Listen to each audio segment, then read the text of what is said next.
This next video will show you how to set up the headland management on the C1000 and MT500D and 600D. You can see right now I have my headland selected on my top window. If you do not have that selected yet, you can select in, and then you're going to look for the headland icon.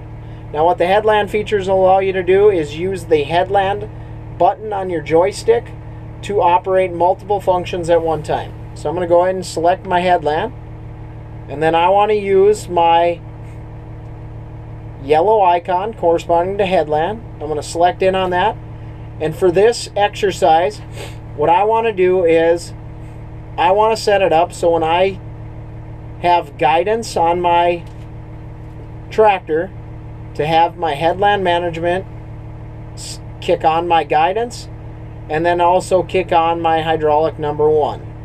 So what I'm going to do is I always use the manual function. So there's the manual with the hand. There is also an auto which will record whatever you're doing, but I like to always use the manual. So I'm going to go ahead. You can see that I have nothing selected for this task yet. So I'm going to go ahead and hit my manual here. And then at this point what it's going to allow you to do is put in what functions you want to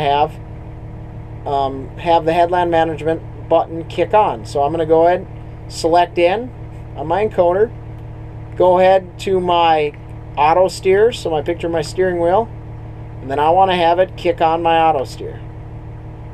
Okay, so I've kicked on my auto steer, and then I want it to drop my hydraulic number 1. So I'm going to go ahead and select my hydraulic, and then you always want to put the retract because that is going to be pushing your hydraulic forward. Now you can see I'm kicking on my auto steer, dropping my hydraulic. Now that's the first function I wanted to do. Once you're done with that first function, you always need to put the pause after. Okay, once I put that pause, that allows me to set up a secondary function. So I'm going to put the pause there. Once I do that, now I can set up my secondary function. So when I get to the other end of the field, I want to lift up my disc. I'm going to go ahead, select my hydraulic, and I want to extend that hydraulic. Now you can see I have my retract and my extend.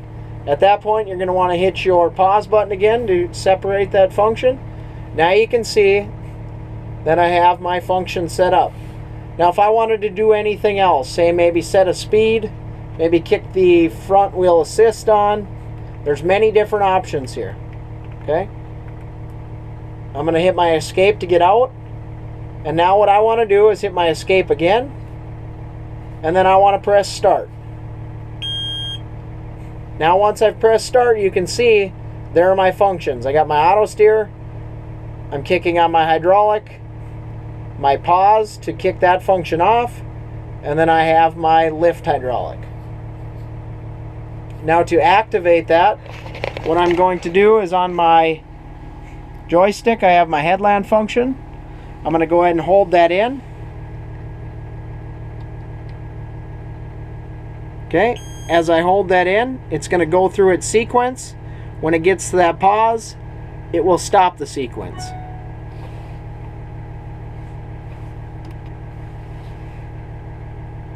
When I want it to run again, I'll hold it down. There you can hear it goes through its sequence. And that is how headland management works on the C1000 display.